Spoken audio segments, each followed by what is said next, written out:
Hello everyone, welcome to a live news flash today, and we are coming to you obviously with some very disturbing news. As you may know, Brett Kavanaugh is now most likely going to be on the Supreme Court, and here's how it's looking now. It's going to be 51-49 after some of the most recent events, with 50 members of the GOP caucus and one Democrat, believe it or not, Joe Manchin, announcing his vote after the landmark announcement by Susan Collins that she would, in fact, vote to confirm Kavanaugh. Pretty much, we knew from the moment she started speaking that she would vote to support Brett Kavanaugh. Yeah, it's definitely a very disturbing situation, and really this is probably one of the most opposed and probably one of the worst Supreme Court nominees ever nominated by any president, probably in modern history. Certainly the most opposed Supreme Court nominee. I mean, the opposition to Brett Kavanaugh included churches, law professors, and conservatives, including some of his own friends. I do want to get into some of that right now.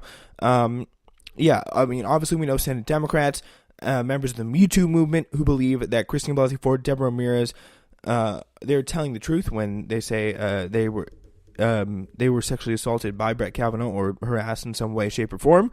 But that's just the tip of the iceberg, though. Across the country, a diverse array of prominent individuals, organizations, and more have come out against Kavanaugh quite publicly and surprisingly.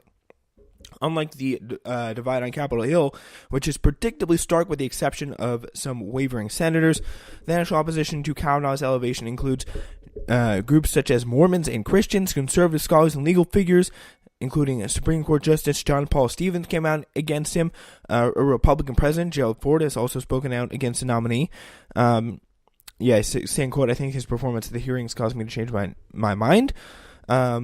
This is probably one of the most notable people to come out recently was John Paul Stevens. He came out yesterday and said that, of course, just based on his crazy performance, his pretty much unhinged performance on the Supreme Court caused him to change his mind on whether he thought Kavanaugh could be confirmed. Stevens was a lifelong Republican, and this is a guy who he was long history of Republicans, probably one of the most conservative votes on the Supreme Court, was very happy and still is very happy with Kavanaugh's time as a district judge, but still, just that Supreme Court hearing, it was like, no, this is not good, because some people have higher ideals of the court and don't believe the Supreme Court should be occupied by partisan crazies who think it's the appropriate time to come out in their committee hearing and say, and speak of a revenge plot from Bill and Hillary Clinton and the Democrats, with pent-up anger about the 2016 presidential election, saying what goes around comes around. Like, they don't think, and a lot of people don't think, that behavior should be on the court. And the way the Republicans pushed through Brett Kavanaugh is probably going to be a way that'll certainly come back to bite them in less than a month, or now a day over a month. Just, what's it? It's October 5th, and midterms are November 6th, so I would be counting down. I would be looking forward, if I were the Republicans, to a time where things could get a little bit aggressive. Because even if this entire, we're looking, let's be realistic. Obviously, Kavanaugh is going to get on the Supreme Court with these latest developments, and especially now that Joe Manchin is supporting him. Like, Pence won't even probably have to come in and break the tie. So that pretty much sets up a situation where we know Brett Kavanaugh is on the Brett Kavanaugh is on the court. So what happens then? What do the Democrats, what do the left wing do next? Well, obviously they fight him, but this would even further inflame their voter base, and this is something again that a lot of people on the right were worried about. They were worried about this treatment of Kavanaugh. Now, though, an actual Democrat has voted for him, which, I mean, kind of takes away a point that the Democrats were treating him fairly when a Democrat pushed him across the Supreme Court threshold. I mean, that takes away their argument there pretty much completely.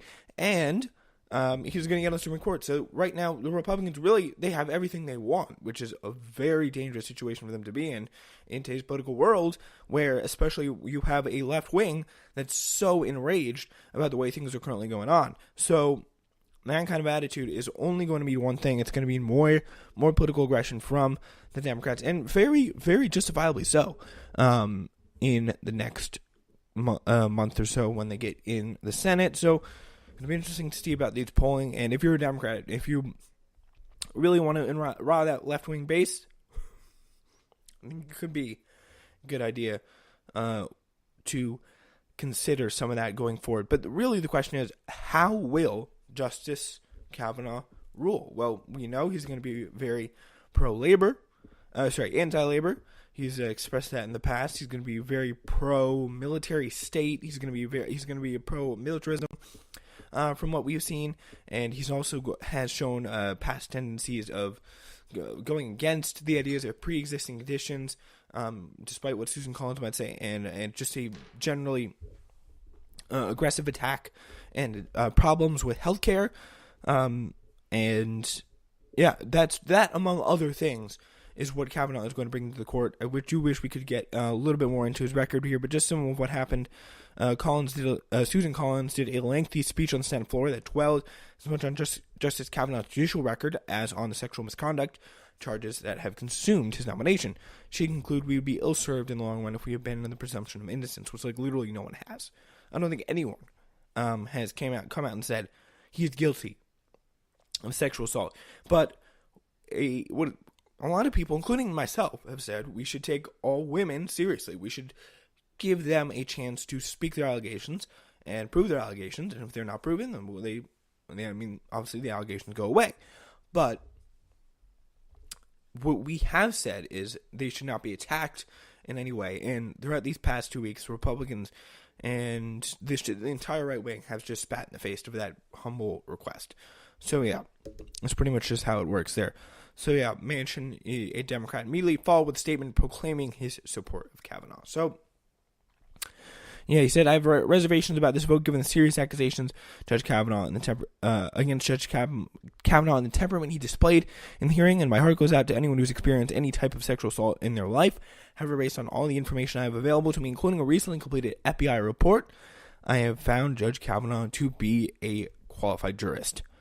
So yeah, if you have those type of reservations, and you read that FBI report, which is it's so incredibly limited. I mean, there's no case. There's a very, very strong case, I should say, to be made that Joe Manchin should no longer be in the Democratic caucus. Because him being a Democrat in name only doesn't matter if he still votes with Republicans. So, Joe Manchin, this is the fun thing. Joe Manchin voting with Trump. Yeah, so tracking Congress in the age of Trump. So Joe Manchin's votes lines up with Trump's position 61% of the time, which is probably, definitely, I'm sure, the most for any Democrat ever. So yeah, the way he should is 93%, but and it's a plus 42.2. So I mean, he should be voting more, but still voting incredibly with the time. Excuse me. Joe Manchin is with Trump. I mean, there's so much Democrats could do. The state of West Virginia, we could get in a whole different conversation about how the Democrats have so horribly mismanaged the state of West Virginia and the rhetoric they brought to that state and how they managed it. They've just not put enough time into it. And then over the past 2 decades, it just becomes Republican. It's just not the way it should work, pretty much. But yeah, so Haspel, he opposed reinstating net neutrality. So yeah, he supported Haspel. I mean, there's just, I don't want to go back through it all, but yeah, the question is, I mean, there is a real strong case that Joe Manchin should not be a senator anymore in this case. It's a real sense that after this vote, it's particular strong in my mind. But yeah, that's pretty much what you need to know. Kavanaugh is going to get on the Supreme Court. what happens next from here, what the left wing and the right wing's respective reactions will be very interesting. And if I feel a little bit better, I don't want to talk for like 30 minutes like this. I want to subject you to that. 10 minutes is just well enough. But if we feel better, I will be back on Sunday or Tuesday, most likely Tuesday, with a show. See you then.